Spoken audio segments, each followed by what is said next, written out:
Hi, welcome to the XY Chromies, Confidently Uncertain, a show where two Army vets turned renewable energy engineers discuss veteran issues, science, geopolitics, and everything in between. I'm your host, Pearson Guest, and I'm joined as always by my co host, Richard Ellis. How's it going today, Richard? Good to see you, Pearson. It's good to see you as well. Happy 4th. Uh, this episode will be, Likewise. yeah, number 14th, and we're going to be going over Project 2025. So, we're just going to skip the good news on this one too, because we're still talking about the end of democracy. So, yeah. Anyways, um, so last episode, just as a recap of what we were discussing before, we talked about the Supreme Court rulings that just came out this last 10 days, I guess we could say, something along those lines. We're filming this on July 4th on Independence Day. Um, and I guess that's apt since that marks the birth of our nation. And a lot of things are working to possibly reshape our nation into something that's not a democracy, but more symbolizes maybe a autocracy of some type or a theocracy. So, last episode we talked about the Supreme Court making bribery legal, basically a tip form of bribery. As long as it comes after the favor, then it's fine. Um, and the second ruling was the Chevron difference, where they stripped the government administrative body of any power or authority when it comes to rulings within their purview. So think the EPA can no longer be called upon their expert PhDs that they have about water quality or something like that. Now the courts are going to be the ultimate decider of that.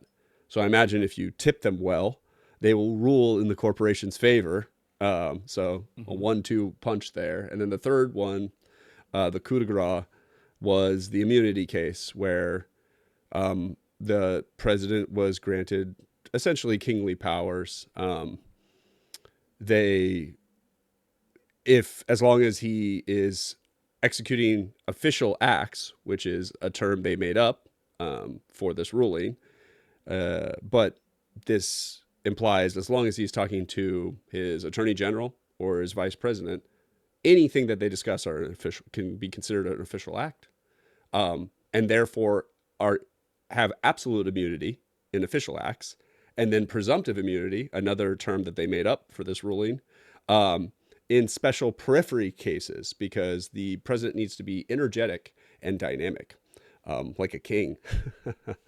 So these were the three major rulings over the last couple days. There were other ones that were also disheartening, but that's the ones we focused on. Did I miss anything, Richard? I think you covered the important ideas about those Supreme Court rulings, and it's helpful to reflect on uh, why those are problematic before moving on. And that is that you know we've we came into existence in a paradigm where our world had um, a senior most executive called the president. And since I've been alive, there's been, let's see, Carter, Reagan, Bush, Clinton, Bush, Bush. Obama. Yeah. uh, Number 45 and Biden. So I just counted off eight different individuals who were the presiding executive over this country. And each of those presiding executives, with the very last exception of the last elective process and transfer of power process, despite there being uh, a change in ideology at the of the executive, were peaceful transfers of power. One, this was extraordinarily important to the original founders of the um, government and the documents that describe our government. They're called the founding fathers often, but let's just acknowledge that this is a bunch of landowning men in a time long before we had ideas of expansive civil rights and expansive human rights. So Yeah, they they were were people applying owning man government. as well. Yeah. Yes, they were applying government to their paradigm of reality, but they were applying government to their paradigm of reality in such a way that it has allowed us to expand and hopefully apply those freedoms to greater and greater spheres of humanity, up to and Yeah. including persons of color, up to and including uh, Gender ideologies, sexual preference, all of I was gonna say women, but that's become an item of dispute these days. What actually a woman is, yeah. So I mean, yes, but yes, essentially, people yeah, who don't identify down the line with uh, a white man of 18th century Atlantic seaboard America. yeah. And America is a story about widening that umbrella. I mean, Hmm. over and Hmm. over again. It's been, Yep. it hasn't been a pretty story of, I mean, it's not like it's been not messy, this widening. And there's been Yeah. contractions as things widen. Then there's also a series of contractions because we're reactionary. I always think about how often, life is about going, sometimes like we push policies too far because um, you kind of can't tell sometimes until it's too far, and then there's a retraction, and then there's balance, and this happens often. I think of the Michael Scott uh, meme where he's trying to make fun of himself, and then he goes too far, and then he's like too far, too far, and you kind of need to have that moment with a lot of things. Here we see. Um, I I don't know if this falls into a line of retraction for anybody, but more of a retraction for all of us as far as freedoms go. These rulings, as far as the implications of them go, suddenly, if you don't have the money to influence your public officials, um, you are less likely to get outcomes that you would like from them, regardless if you voted for them or not. We've made it so that the Supreme Court can be tipped as well. The court system is also a body that could be tipped. Um, and we've made it so that people who have worked in government for all their lives in the bureaucracy, the professionals, not the ones who are appointed at the very top, but the ones who have worked day in, day out at what would be considered potentially mundane jobs in many cases, and keep the engines of our government working. Like those people, we now don't trust the people who have worked their way up the system of government anymore. We don't trust any of these professionals. We're going to give it all to the court. Um, and then we've given all this freedom and power to the presidency to be essentially a king. I've heard arguments that Republicans are making already and be like, well, the courts get to decide what an official act is. That's what they said. That's the thing they put in there. And I'm like, oh, great. Hmm. So while he's doing all of this illegal shit, the Yeah. courts we know to be so quick and so expedient when it comes to these matters. Yeah. Yeah, they'll be there deciding whether they were official acts. Because when he orders, I don't know, if it's Trump, let's say, he orders an investigation on every Democrat, right? To see if there's dirt on them or national security risks, right? And then he can Mhm. identify, oh, well, it looks like they donated to so and so, my political opponent, Joe Biden. So, clearly um, they're a threat to national security because I already deemed he was a threat to national security. So anybody who supported him is a threat. So we need to investigate them and take them to whatever the new gulag is. In this case, it would be our Guantanamo Bay. Yeah, sure, these could go to the court, but these people could already be disappeared and executed before this ever makes it to the court. Oh, and depending on the judge in the lower areas, they could just hold it up. Cases could take forever. We could logjam. It could be in appeals. It never makes Mhm. it to the Supreme Court. Gets caught in the Mhm. Fifth Circuit, right? Um, Mhm. you know, I like to think I have a pretty good imagination, which makes these scenarios pretty terrifying because I can just come up with these off the top of my head. And Mhm.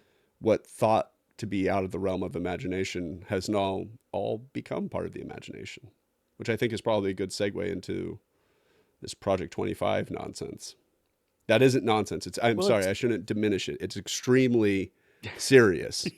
I'm just saying and it makes sense to them. It's just, I'm saying we live in a ridiculous world that we have to take this seriously, what we're about to discuss. so part of what I was gearing up to comment on is this idea of the president is not a ruling authoritarian figure in the design of our government system. The president presides over the The other branches office. of governments. Yeah, the office of the president presides over these other branches of government.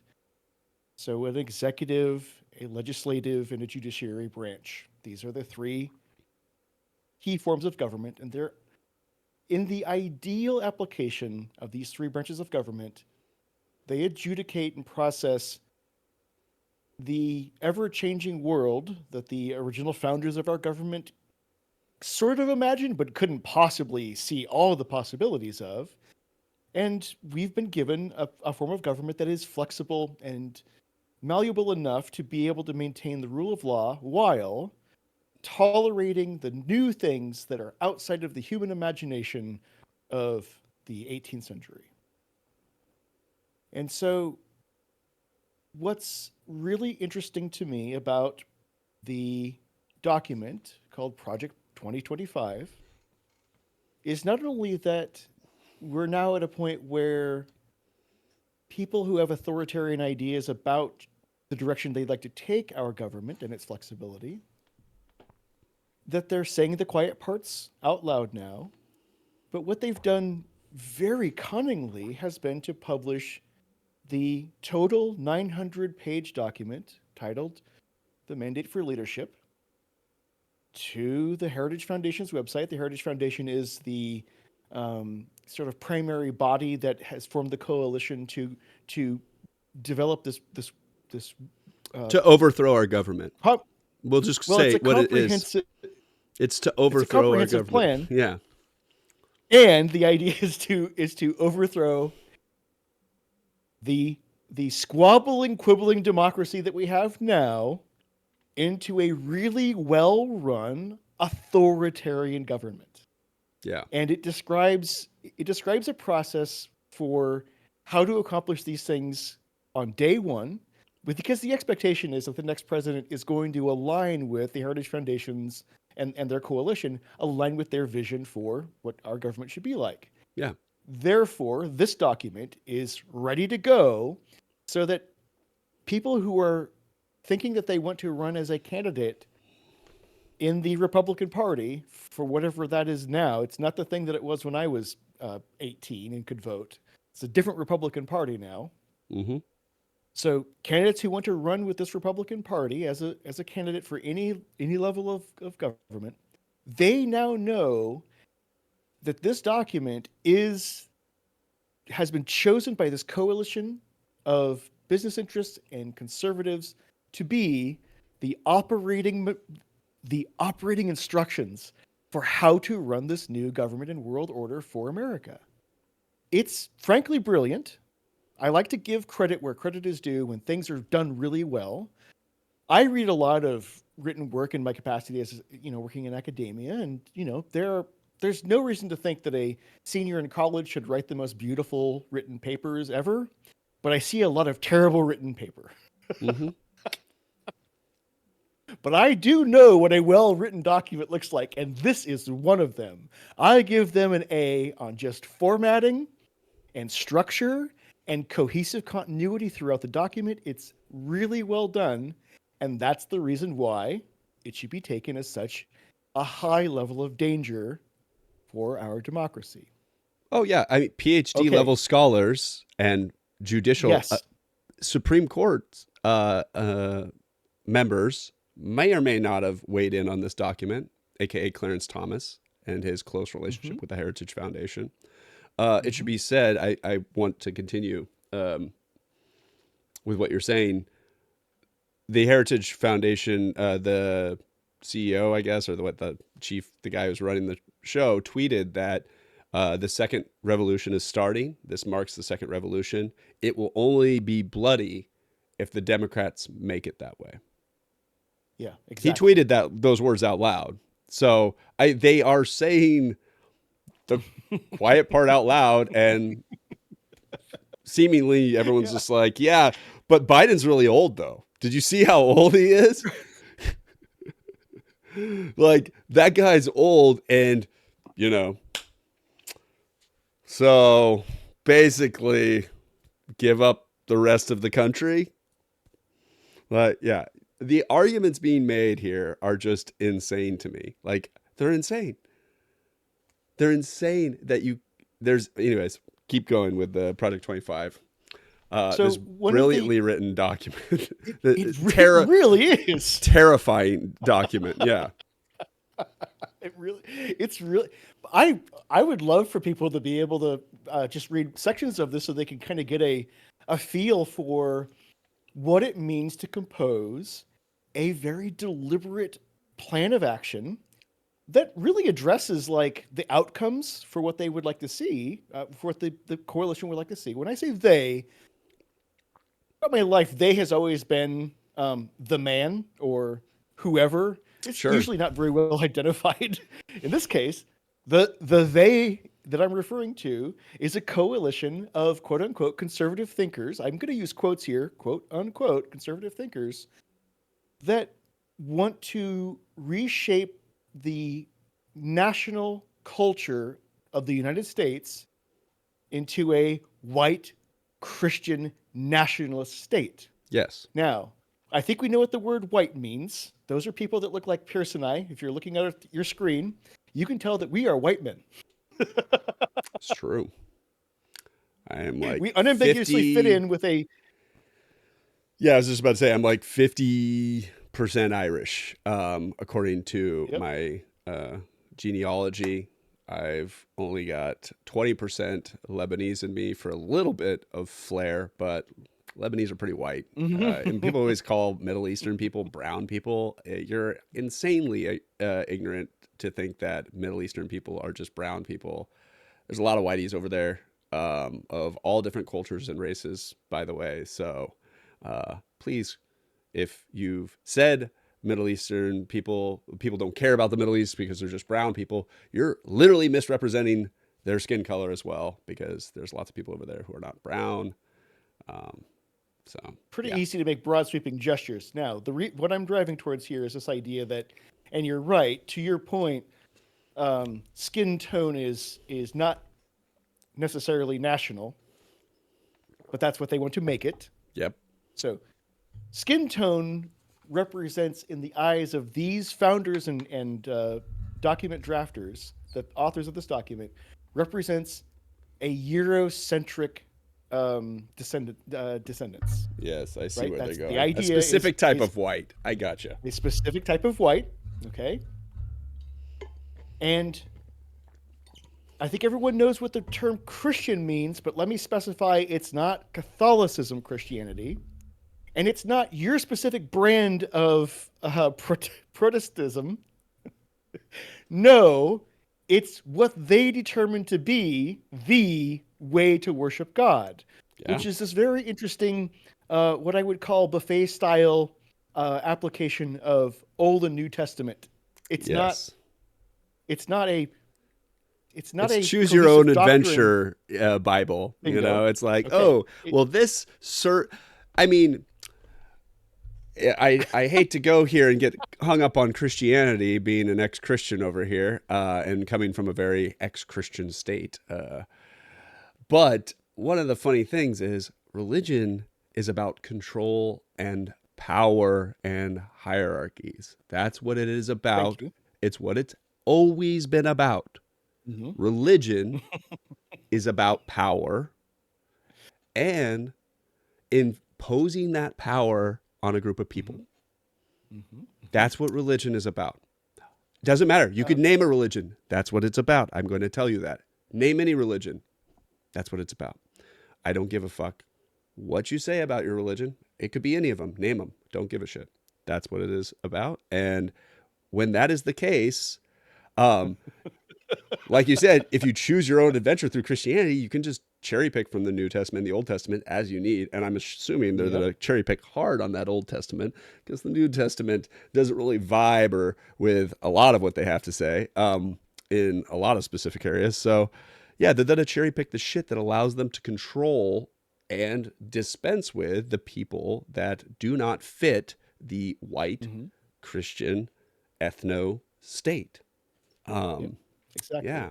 Now we're using the pejoratives here, but you hit upon it. So um, this is a white power nationalist idealism, right?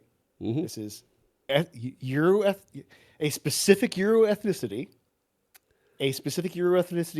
explicitly wielding power, and nationalism is a idea that I think we it's also coded, but nationalism has a lot to do with when you look back historically at the 20th century and look at the fascist states of Europe that we had to fight and crush because of the way that they were going to harm the globe.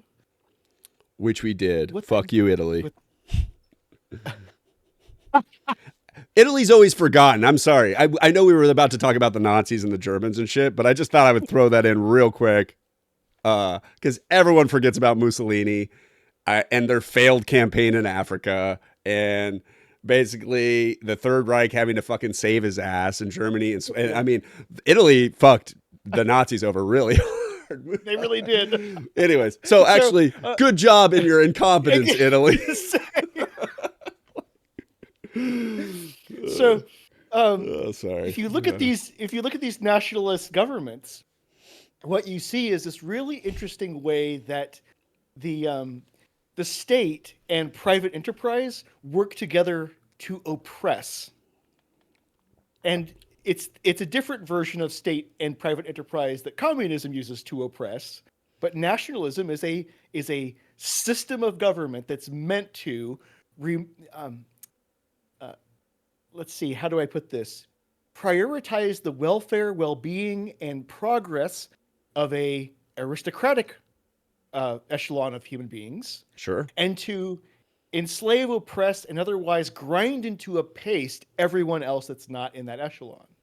Now, there's probably an intermediary range, so-called middle class in this structure, because these people might be the ones upon which you draw from if you need replacements in the aristocracy. But Sure. generally speaking, they're going to be they're going to be separated by class. So Yeah. one And of well, the and a little bit on that, they might not just all be white in the aristocracy too. I mean, like this is right. America at the end of the day, and pay for play Hmm. still has, there's still a lot of power that money has, and you can buy your way into the aristocracy. So, you know, I I don't think it will necessarily be whitewashed. It will be money washed more than anything. Right. People will be able to bypass these systems and be above even the Christo-fascist laws that they put because money talks. Also, from a cynical perspective, one of the best ways to control persons of color in a national state like what's being proposed here is you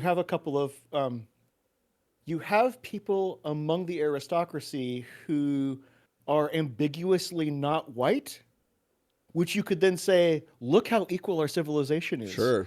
The These token, people are tokenism is essentially using tokenism. Like, totally, I got a black friend, see, yeah, like totally. I'm cool. I have a gay friend, see. Oh, like I knew a trans person. Everyone's got a trans cousin, right? Yeah, Right. literally using tokenism to be like, no, I'm not a bigot when I'm about to say some bigoted shit. Yeah, exactly. Yeah, I've got my bona fides now. Hear me out. yeah, So, all right. So, what I've laid out for the audience is Project 2025 is a blueprint, a highly effective, well written blueprint that lays out the end results, the outcomes that the coalition under the Heritage Foundation wants to see from our government. And it speaks of a white Christian nationalist government. And in that I'm glad you design, broke it down, by the way. I think that was a good idea. So I just you're wanted to make a welcome. note. I think I'm serious. Some people, when you say these terms get thrown around a lot, and sometimes I like, know. they've heard it so much, but someone's like, I actually don't know what exactly that means. And so I'm just glad you broke it down. Um, so In our current form of government, by the way, white people are they're doing fine. There's they can do whatever they want to. It's not like they actually need a government entity to ensure their privilege and freedom of movement and freedom of expression and all the other things that they have. It's just that in this design, they have legal recourse to repress other people from doing the exact same thing. yes, yes, And a a wildly effective definition standpoint. So they're able to say, "Oh, you're doing a behavior, you're wearing the wrong clothing, you're doing the wrong thing, you're exhibiting a behavior that allows us to categorize you into one of these uh, subhuman groups that we've identified. So now we can begin the oppression openly because our doctrine says that we can." That's the idea here. what's even better about this system now, too, I mean, for them, by the way, not for Right. us, is if you're Right. white, you will not be exempt of this if your ideology does not fit theirs. Because Bingo. guess what? They can go after gay people, and you're Yes. gay if they need you to be gay, right? I mean, Yes. suddenly, you've got some gay porn on your fucking computer that you don't know how got there, and a bunch of other shit. And before you know it, an investigation's been opened on you because you were saying some democratic shit or whatever they deem as not good. Um, and so don't let the white part fool you either. They'll go after anybody whose political ideology does not fit theirs. There's quotes about like first they came for the classic quote, Mm-hmm. first they came for Mm-hmm. them, we didn't do nothing, first they came. Yeah, that's how that works. It's like first they go to the extreme side of it, the borders. They would probably go for trans because that seems to be the hot cultural topic first. If you were a trans person, that would probably be the first target, along with whatever minority everyone wants to hate on the most right now. Is that still Mexicans, or is that, yeah? Anyway, so Uh, it would be some minority group that is voting against them, or so, but it might go back to black people, to be honest, because they vote blue more than I would say Mexicans do. So who knows? I don't really want to play the predict who they'd go after first game too much, but I just did. So my bad. so you're wise to um, you're wise to consider that it's hard to tell who's going to be the person of color of the week to go after because it the best the best part. Let's see. I should rephrase that differently. When I The say the most best part, terrifying remember part. No, you could I'm use being terrifying. cynical about Yeah. this. The most terrifying part about this is in the liquid nature of definitions. It's whoever you need to be for the political expediency of a dominant ruling class. Yeah. That's what matters. You said it perfectly fine already. Because some days the Latino ethnicity that lives in the United States and lives in the boundaries of the United States is sometimes they're in the conservative coalition because it turns out that they value the values overlap at least at the doctrine level. The values I mean, overlap from a person Catholic, from Central heavily America. There you Catholic. go. I mean, Yeah. ideology. And I would say that the white Christian fascist versus the Catholic, based on the Supreme Court having a lot of Catholics in it, I there seems to be quite a bit of overlap there. But on the same note, I guess to counterbalance my own point, I would say Biden is a Catholic as well, and so I wouldn't generalize that all Catholics feel this way, and there's probably quite a wide spectrum of political ideologies within Catholicism, unlike maybe evangelicals, or the Baptists, which we know would almost unanimously, with high past 90% averages, vote for Mr. President. What do we call him? Number 45. I call it number 45. I I I would like just the call him idea that. the convict candidate, you know. So I Oh, mean, oh, you mean the felon, the convicted felon, yeah, the convicted felon. Well, the convicted felon in chief? yeah, convicted felon in chief. But I mean, he was doing everything in the official acts, so I guess he's off scot free. I mean, I don't know how that Oh works, my but yeah. God. I find it, there's utility for me to not say the name of someone that has disgraced our nation so incredibly, but to use a nom de plume of such as a number, because um, let's be clear here. The man's name is it's a serious, it's a syllable that we say, and then everyone who hears the syllable has their own version of their own avatar of that individual in their head. Mm-hmm. But if I say number 45, then you go, who? And then I Mm-hmm. go, oh, this was someone who was formerly a president, but now is a convicted felon. You go, oh, you mean that guy? Mm-hmm. And I can say, yes, now their avatar is messed up. Now they don't have the clear picture of Yeah. who I'm talking about. And I want to do that because when you have someone so polarizing and so destructive to our civilization and way of life, people, the most intelligent people are the best at getting themselves tied in knots around things like this topic. And I like for them to have to stop down for a minute and really think about who we're talking about, what we're talking about, not their emotional stance on this Yeah. or on that person, not their limbic system's activation. I Yeah. need their prefrontal cortex to be engaged when I say, and here's what's about to happen, or here's what's going on. That's the reason why I refer to him by number and not name. Richard, when do you think the So Democrats are going to be not surprised by the Republicans doing something that is unprecedented? Like, at what point, like, how many times do people have to say, well, Trump wouldn't do it. He's just talking. And then he, like, does it. And then people are like, well, he didn't mean it like this. And then he's like, well, and then it turns out he did mean it like this. And then they're like, well, you know, you should have known better. Of course, it's Trump, you know, and then they just wave him away, right? Like the same way yeah, last week, they were like, everyone's like, did you see Joe Biden? He was mumbling for the blah, blah, blah. And I'm like, yeah, not good. I was like, but I was also listening to that guy and he was rewriting history. And you're worried yeah, about this guy who couldn't put the thoughts together. He put the thoughts together enough to rewrite history. Stuff you could literally see on video. You could go watch the video and you'd be like, it's weird. He's rewriting history. So either he has dementia too, or even worse, he's maliciously trying to rewrite history and tell his base what they've been lied to by Fox News and whoever, Newsmax, blah, blah, blah, of what their reality is. Um, it and yet they're like, well, he should. No one's like, well, Trump should step down. You know, no one was like, yeah, she should Trump, because his base goes, well, that's what we like to hear, and of course, everything he right. says is the gospel of God.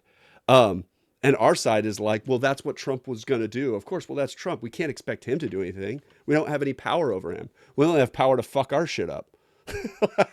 Like, you know what we should do is fuck Yeah. our shit up. Like that's a good idea. And that's what Democrats always end up doing. You want to know why the Democratic Party is hated so much?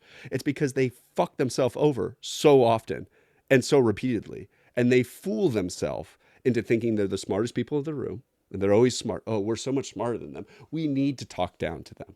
Oh God, how is that working as you've lost Congress and the Supreme Court and power has just been wrestled away from all the Democratic governors too. Half of the states they're in, they've been stripped of half of their fucking powers by the their local courts, which have all been stacked with Republicans over the last 20 years because Republicans have just been like, yeah, we'll stack the courts. No one's paying attention. The local election levels, Congresses have turned more and more Republican in some of these states. And they've even had North Carolina, they had Democrats win and immediately flip to Republican. This is how crafty the Republicans have been, creating a supermajority and therefore erasing districts where Republican Congress people in North Carolina Democrats had won, their district literally disappeared. And all of this happened in North Carolina state. This shit happened all over the place. And Mhm. Democrats still are like, oh, well, we need to go high when they go low. Oh, how's that working for you? How is that working for us? How many times it took Obama for the Democrats to realize that there was a lot of racism still in our country. It took Hillary losing Mm-hmm. to realize that there was a shit ton of sexist in our country was still pretty sexist actually. And now it's taking a guy with dementia to realize that another guy is going to ruin our country. Like, where's the logic? It's like, at what point do you need to be worried that the Republicans have declared war on the Democratic Party and they're playing for everything? That's what Project 25 represents. They're playing for everything. Steve Bannon, he believes in the fourth turning as much as I believe in the fourth turning, but just in completely different ways. When he thinks the institutions should break in the fourth turning and we should start rebuilding them in the fourth and then the first turning, they mean, as in Project 2025, the vision of that. That's what they mean by rebuilding the country, a second revolution. Or Mm-hmm. when yesterday, what was it, the tweet? We're coming for the Civil Rights Act and the New Deal. I mentioned this the last podcast. We're coming for those next. Well, of course they're going to come for the Civil Rights Act because Project 2025 necessitates that goes away immediately.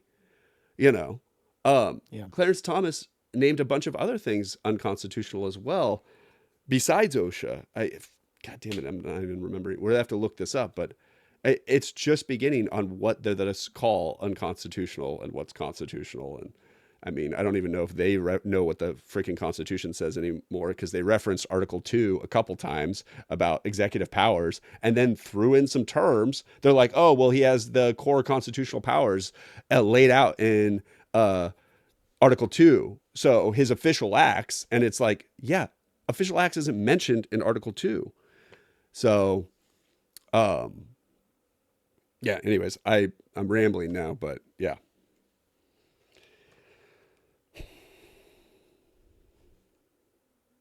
Uh, I don't know if you can tell on your end. We're having some major network issues. We should probably pause Okay. and reset things and see if we. Go. All right. And we're back. Hopefully our network issues don't hit us anymore. It just happens to be extremely hot on this 4th of July. At least down here it is. We're in the 101 category. It went to 104 yesterday in Santa Clara. That's pretty crazy temperature for down here. So 101. Those are hot for all of the cables and power lines and all the other stuff. And our telecommunication infrastructure is going to be under some stress this week. So. Yeah, this is a good example of the confluence of natural forces and the limitations of human technology and its fragility, and how we build, we engineered, we design, we engineer, we build systems, and they're based on how effective they worked in the laboratory.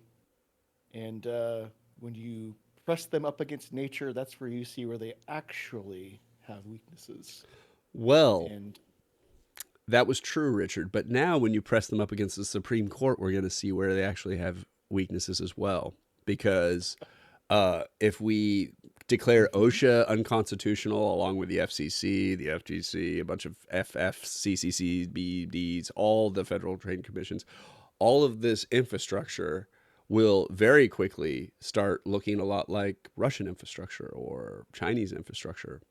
And if you don't know and you think China is some miraculous pinnacle of human achievement and how fast they've risen from the depths of dystopia of Mao Zedong, you're mistaken.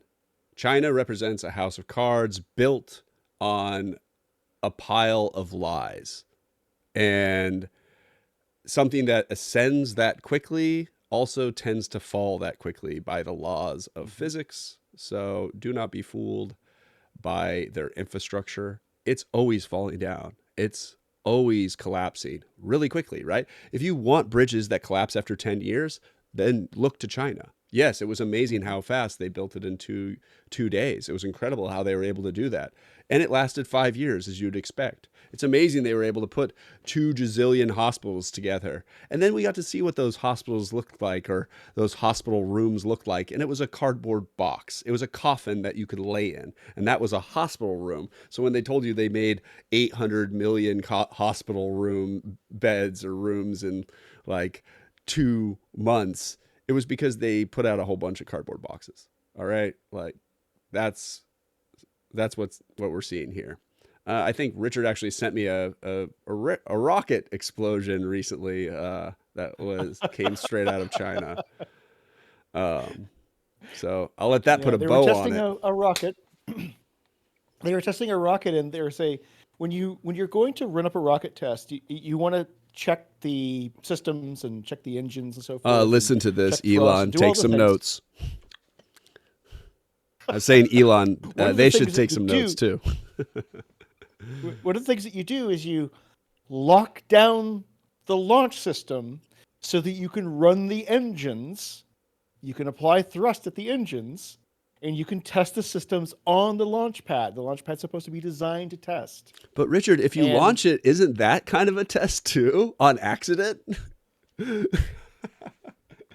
what happened to this Changi rocket was that the launch system unlocked while they were testing the engines, and it shot up into the air, and then the system test was over, so it just turned its rockets off and fell back to the earth. Nailed it. It's a perfect Tasks metaphor. failed succeedingly. It's a perfect metaphor for what's going to happen to China's current regime right now. hmm So we'll see how long they can hold on to So, power as they collapse. Anyways, we were talking about something. We were talking about the collapse of our country over here. So let's get back on track. My bad. right. So you asked me a rhetorical question before our network issues kicked up, and I was formulating a response, which is essentially, well, the answer to your question, What when did I ask is again? Could you remind the, me? I'm sorry. And the audience, most likely. I will, yes. When is this thing that we call Democrats, this group of people who fit a definitional term, when are they going to figure out that they're going to understand that what the former president does and says is no longer surprising. He's going to keep doing it and ratcheting it up, and it's going to have a logical extreme conclusion. This kind of fits a slippery slope argument. And my answer to your question is, when are they going to figure this out? When are they going to stop being surprised? That's what you Yeah. asked. Is when, It's too late. ironically, No. God, don't say it's too late. ironically, it's because they are the ideal structure of a coalition. There is so much dissent. A thing called the Democratic Party or Democratic It's voter, like Democratic Party voters. it's a whole nation state. There's so many states within that. Yeah. Ideologies that are all It's a just polyglot. conflagrated. Yeah, exactly. And the irony is, the answer to your question, when they write their own Project 2025, when God. they write their own consolidating doctrine, will they, as a population of people, as a demographic of people, they've got a tag, a label, that's when they will say, oh, that's what it looks like when a tyrannical dictatorship is beginning to start. Let's use our consolidated one narrative to crush that. Because Project 2025 Yeah. is that. Yeah. So Democrats, no, never. That's not a population of people who have one cohesive vision or ideology. It's a lot of them. It's the ideal form of democracy, which is to say, everybody gets together. They hopefully order pizza and maybe some cheap beer. They Yeah. argue about their ideas. When they get done arguing about their ideas, they have what's called negotiated terms so that everybody leaves with something. Yeah. That is Compromise. not the vision of Project 2025. So one of the ideal. So should one read this document, it's going to give you hints and concepts here for one of the most diabolical procedures that's supposed to take effect day one, which is to take the administrative body of the United States government, that is to Yep. say, Department of you name it employees, Yep. not just DOD, not just DOE, not just this one, not just that one. It's everybody who works under the total government federal umbrella as Everyone a who's not currently appointed by correct. the executive branch. They were Everybody. hired. They were Yes. hired through a hiring process that is equal opportunity, that conforms to some doctrine about how we can hire people in a way that opens up to the it's demographically representative of our nation. Everyone who was hired to work in a capacity as an expert within an administrative office, Yep. um, they will be losing their jobs, Yes. and they Or will be reclassified. rehired. Yeah. Oh, sorry. Yes, Go ahead. and they could be rehired when they have passed the correct tests that assures that their ideology and political affiliation aligns with that of the executive. Yes. That is the idea of day one, is to take the administrative body of the United States, route it out. This is uh, the pretty catchy terminology. This is called drain the swamp. We've heard this. Yeah. So what you do is you remove people who know how to facilitate our government. They operate at very specific locations within our federal system.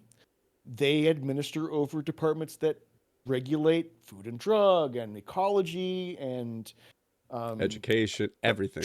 education, transportation, health, and human service. Right? All these things that more or less have allowed us to live a pretty comfortable lifestyle for the last 70 years as they've gone into place. The world would Barring argue the most comfortable. Most of the time, most of the world would argue one of the most comfortable. right. So, we yeah. we don't have to suffer very much austerity in this country. Now, that said, I absolutely know that there are segments of the American population who do not benefit from this government system as much as others do. I know it's Absolutely. inequitable, it's imperfect, and that's one of the most important ideas about our system, is that its imperfections give us something to aspire to improve. Project 2025 does a wonderful job of aspiring to not just improve it, to break it all together, to dispose of it, and to realign what's left of the administration to be that which conforms to the ideology of the executive. That is the Also, first thing yeah, to be concerned about with Project 2025. Go ahead. in this process, they are essentially reclassifying. And the reason I brought up appointees, because this is actually Yeah. key, these employees no longer will be the same classification. They are all political appointees, Mm-hmm. all the way down Mm-hmm. the structures of these administrative bodies. They will be political appointees, which means that the executive branch directly will appoint and get rid of as they need, be able to place every single individual down to the guard of whatever Guantanamo Bay, who that individual will be, and they'll ensure that they have the same political ideology. Um, you could see this, a perfect example of this government structure would be Iran, actually. This is exactly how it's structured. The Ayatollah is the king, or the god, emperor, whatever the fuck you want to call him. He's the piece of shit that is running the show. He appoints everybody, the council below him.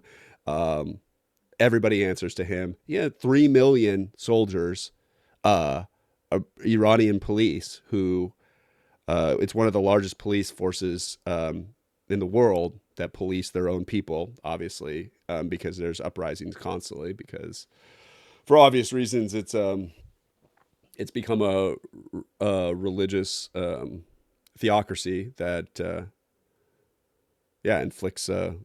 Anyways, that's what we're looking at here. as far as Project 2025 goes. So these are going to be completely different reclassified employees with this project. I know that. I have perused a little bit of it. It's a large document, so it's unfortunate too because it's hard to get any of the LLMs, the learning models out there, these AIs, to synthesize that document either. Like if I try to paste it in, because none of them want to touch political shit, so I can't even make ChatGPT summarize the fucking thing for me because I don't want to read 900 pages of fascist filth. But that's one of the one of the annoying ways that parts. Yeah. Go one ahead. of the Sorry. ways that you can distill or to like take your time. I mean, we have until November, so what could possibly go wrong between now and then? One of the ways to distill this is to pick an area that might be interesting to you, a topic area, because on the Project 2025 page, we have policy agenda. If you scroll down, you have you can buy the book. Wouldn't that be great to actually buy the book from the Heritage Foundation? Have a paper copy of it? God, I would feel bad about giving money anywhere in that direction, but I'm sure money has made it to them some way or somehow. It Don't seems worry, as don't worry. yeah. Your purchase of the book is a pittance compared to what's been donated to them. I, But below where it says you can how buy the book is a many? table of Okay, contents. I was gonna say how many Supreme Court Is it justices have they put into?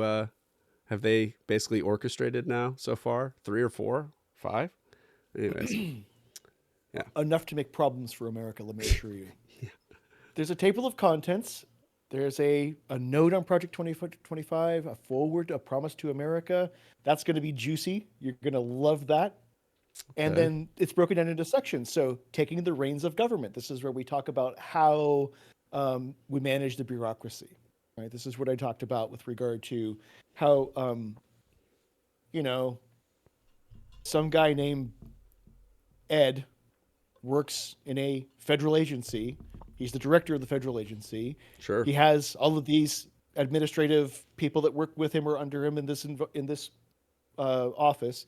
But it turns out that Ed is one of those disgusting, slovenly liberals because he Damn it. votes Democrat most of the time. And we His know that a daughter's guy like lesbian, Ed, also probably, and who knows, God basically a what. lot She's of a liberal questionable arts stuff. Yeah, just all kinds of. I see shit on his Totally. Facebook that's he's supporting. I see a pride flag in his Facebook. Bingo. Big Yeah. red You know what, Ed? flags. Unfortunately, buddy, you're going to have to take our exam and pass take our training and pass our exam. Or, I mean, there's probably going to be all kinds of great careers that you can sidestep into in the private sector where you can work with one of our new uh, privately contracted police forces that are going to take over the TSA, right? So Yeah. there's a place for you, Ed. You don't have to have a no job. You don't have to be unemployed. In fact, we would love for you to be gainfully employed. You just can't work as the director of this federal agency anymore. Yeah. And everyone within your department, they also have to take and pass our exam. So There could be some this already, retraining or type of camp that he could go to, or some kind of program where he could be. yes, there Oh, you absolutely know could. what? There could be this other program where you could you know what we'll do? We'll put you on what is it? Leave. You'll go on leave to attend a Right. retraining program. And if you pass the retraining program, then we will find another position for you. Don't worry, Ed. We also have some, industrial jobs that work really well for people that haven't taken re-education well. They're a little bit more manual. Most of these jobs will be quite manual. Uh, Mhm. they could even be in a So camp. you know. I I I think it's a good idea right here to take a moment and say, um, thanks to a few personalities, George Takei being one of the primary ones, this country is reminded every so often when we get a little uppity, we're reminded every so often that we committed one of the most heinous acts against civil liberties in the 1940s as we Yes. prosecuted a war with the Empire of Japan. Hmm. And no amount of different presidents over the last 70 years saying, I want to tell you, I'm really sorry, Japanese Americans, for the internment thing. That was messed up. No amount of that is ever going to erase that scar on our record Yeah. from the standpoint of civil liberties and freedom. Because what this nation did was, um, let's see, not only were people rounded up and put into camps, check, if they looked Asian in any way, they were Yeah. grouped into Japanese sympathizers and put into camps. Not only was their property seized and taken from them, not held like, "Hey, we're going to keep this for you while you're in the camp until this whole war blows over, and then you get it back." No, No, they it's never got it gone back. now. Yeah. It's gone, and that meant homes and businesses and any number of other unbelievable atrocities that George Takei will talk about in public forums. He's said it Yeah. over and over again because he was there. Yeah. I know no one who's listening to this broadcast knows who George Takei is, and maybe I'm even It's pronouncing his last name Zulu. incorrectly. Everyone, I mean, anybody who's over the age of 35 should know who Sulu is because, like, you saw an old Star Trek episode way back in the day. I'm just saying, come on. Like, Yeah, and we're he's talking about the Star Trek, the institutional Star Trek, not like all the different. I mean, there's a lot of different Star Trek stuff happening right. now. It's like it's a whole universe. Oh, anyways. I don't even want to get the I Trekkies digress, all but I pissed would off right now either. So, there. Don't worry. There. If you, by the way, if you are a fan of Star Trek and you have a problem with what we're talking about, please address your mail to Pearson do not. gmail.com. Oh my God. Yeah. Do not. Please. I All right. I like Star Trek as much as the So next person. Let's let that be said. so the reason I brought up George Takei and Takai, Takai. I'm getting Takai. it wrong. I know. I think it's Uh, Takai. Sure. he reminds everyone how to pronounce his last name, and I never remember because I'm bad. I'm just bad at remembering things. So the reason I bring this up is because the internment of the Japanese Americans during World War II in the 1940s is an example of how it can be done. Yeah. It's just a lot easier when you're ethnically looking similar to the nation's enemy. It it can be just as easy to do if you are ideologically dissimilar from the executive and the federal government that the executive assembles and appoints. Well, especially with the It's a internet, little harder to you right. know. It's a I little harder mean, to filter out, but they will be able to do it, I assure you. oh, Our nation is capable, has been capable in the past of this, and it can be done. Rest assured, you will be unpersoned in this regime. That is the idea of it. It, as I yeah. said, the Democratic Party and everyone who considers themselves a Democratic voter is a part of a coalition of people who squabble over democracy. Yeah. And we have no one unified theory of how it's supposed to go. There's no one doctrinal idea. It's a lot of ideas. That's the idea. That's a feature, not a bug. With this project 2025, it is a bug. Yeah. A scattered doctrine or a non-cohesive doctrine or narrative is antithetical to this process. The single doctrine is the idea, and it allows them to act unilaterally against or at entities or persons who do not conform to the ideals of this project, of Yeah. this doctrine. And I essentially the low-hanging fruit for the authors of this doctrine are persons who fail to conform to a two gender, two sex binary of human beings. If you Sure. fail to conform to that, there's a target on your back. If you're gay, you're next. They don't like you any more than the transgender people, but you've got a little more you've got time. Yeah. You're It's, second in line. I'm reminded of, I read these articles probably every 2 months where it's like some gay conservative group is like shocked that they weren't allowed to go to like the Right. Republican National Convention or Yeah. something. And they're like, I can't believe it. It's like, what? They're not Yeah. on your side. Okay, so No. like, they're not on your side. Don't No. you get it? They don't want you. They're saying they don't want you. That's what they're telling you. And they're like, nope, I'm cool with this. I mean, the Republicans are phenomenal at gaslighting. I have to say, they are Yeah. phenomenal at gaslighting. They Totally. are, it must be something. It's the same way the Russians are good at gaslighting. I think it comes from when the Republicans have to embody a couple traits to exert power. Like you said, the Democrats are a coalition of different ideologies that are all kind of homogenized. Um, when it's afraid enough, frankly. When it's not, then we can see that the Democratic majority is a myth, really, in some cases. Heterogeneous mixture. Yes.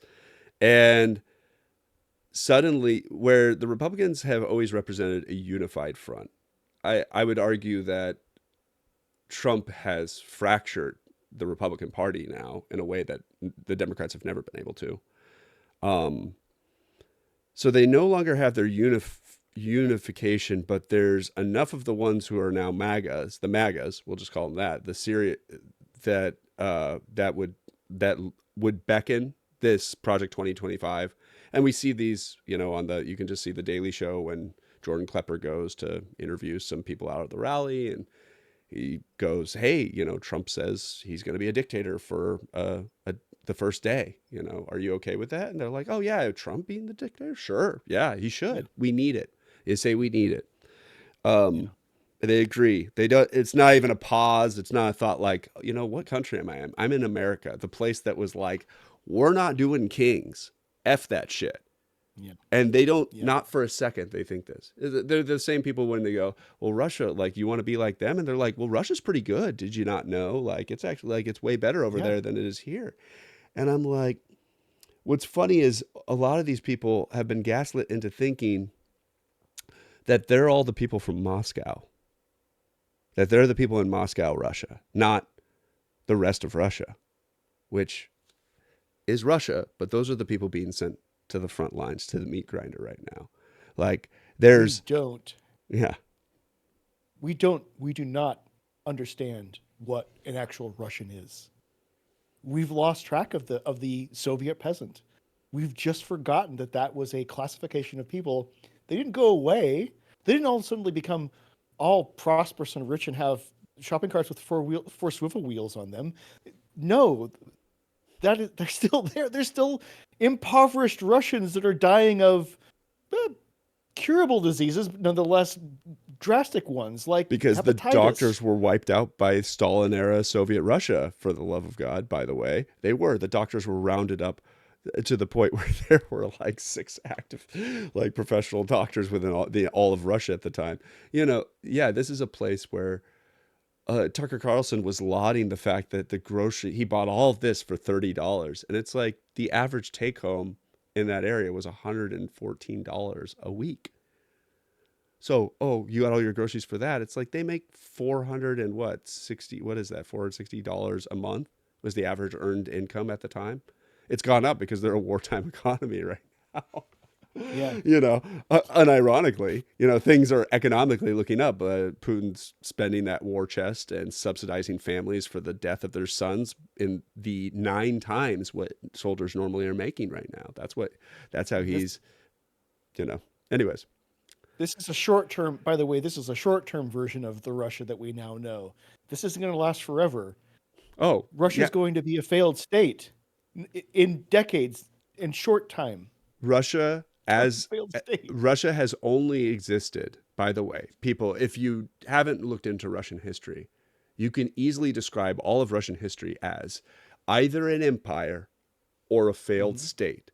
And Russia has gone through periods as an empire and a failed state, and they do this, it oscillates between the two. That is Russia. Yeah. Be not fooled. Look into your history.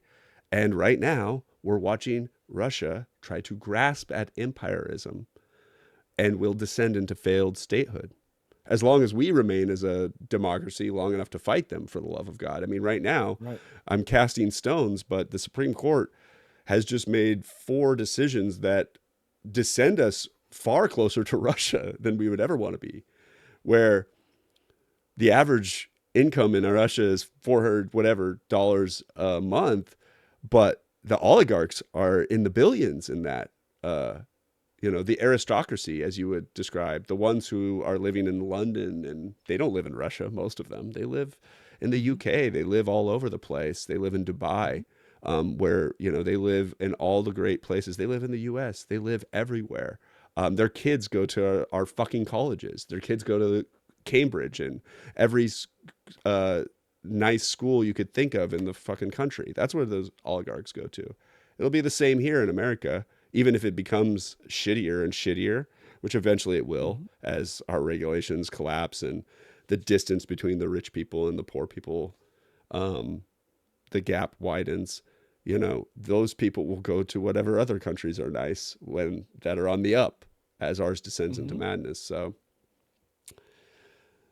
oh shit, So we're one of 5 the minutes things I over. wanted to mention, I one just of the things realized. I wanted Yeah. to mention about the structure of this document is that you can look at the table of contents on the project2025.org/policy page, Yay. and then find one of the policy areas that you think is important to you. It could be a civil rights issue. It could be a regulatory issue. And if Education, you, their stance on charter system and the public education we, system. And they one of they the have it main planned out. things that is a problem for the conservative vision of the future is public education. Public education constantly is a thorn in the sides of conservatives because whenever they say, really, we, in order for us to have a Western theocracy, it should start in the classroom where our children learn to pray and read the Bible. And then people like Pearson and I will say, hey, what the F are you trying to do? That's not where you do that. You do that in church. Go over there Yeah. to your church and do that. In my public school, what I'd like you to do is teach civics Yeah. so that we can um, We know have that our head on church and straight. state are supposed to be separated. If you know civics, you So know that we, that the framers, although most of them, if not all of them, were Christian, thought, hey, you know what? Hey, we just came from a king where those powers are we saw Europe Mhm. where all of those powers were intertwined. That's not a good idea. We shouldn't do that. And the Republicans are like, no, that's a good idea.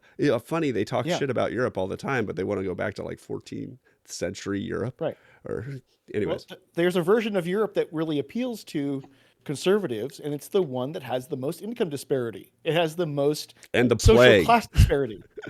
and the Oh, they plague. love a good plague. They Yeah, love a good plague. That can I, kill I people thought they too. hated COVID and it was all a myth, but they want to go back to times of the plague. You know what, They love conservatives, it. if you like it so much, you should start taking your excrement and instead of shitting into toilets that you don't have bidets on to wipe your crusty asses with because you're uncivilized fucks, maybe you should take that shit and dump it out on your street every day.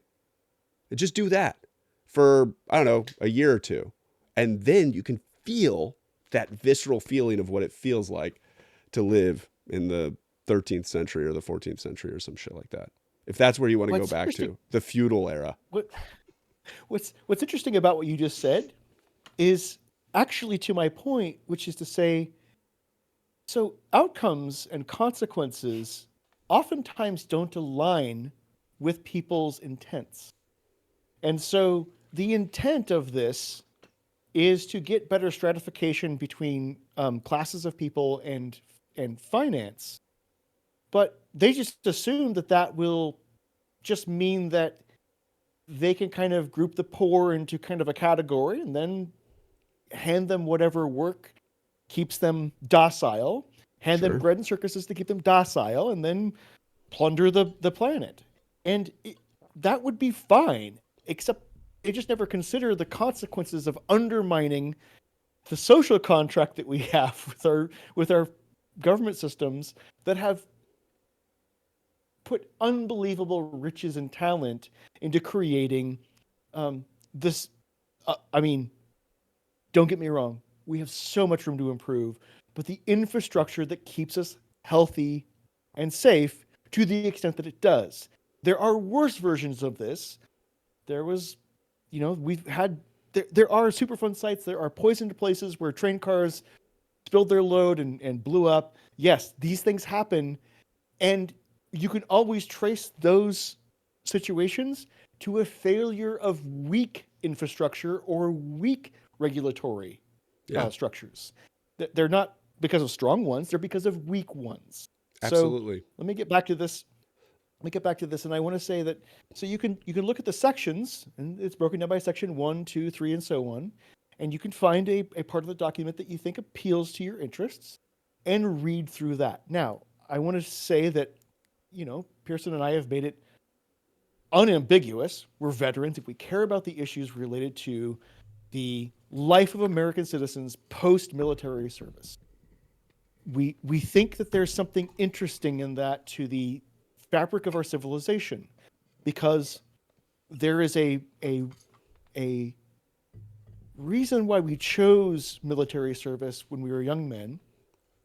There is a consequence of choosing military service to us as adults, and there's a consequence to us as we age.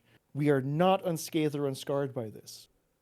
So I want to say, when I clicked on the section that deals with Veterans Affairs, so this is chapter 20, Department of Veterans Affairs. This document provides a mission statement. I am not going to read the entire mission statement, but I want you to know, like I said at the beginning, this is really well written because it lays out the intent, the background, what we're trying to accomplish here, the outcomes that we expect.